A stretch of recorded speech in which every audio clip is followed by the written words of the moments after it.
कैटभविध्वंसी विधात्री वरदे नमः।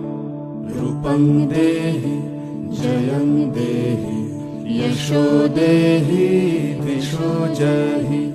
महिषासुरनिर्नाशि भक्तानां सुखदे नमः।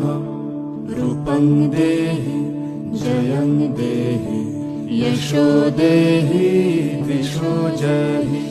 धूम्रनेत्रवदे देवी धर्मकामार्थदायिनी। रूपं देहि जयं देहि यशो देहि दिशो जहि।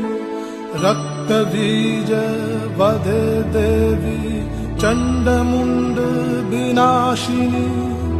रूपं देहि जयं देहि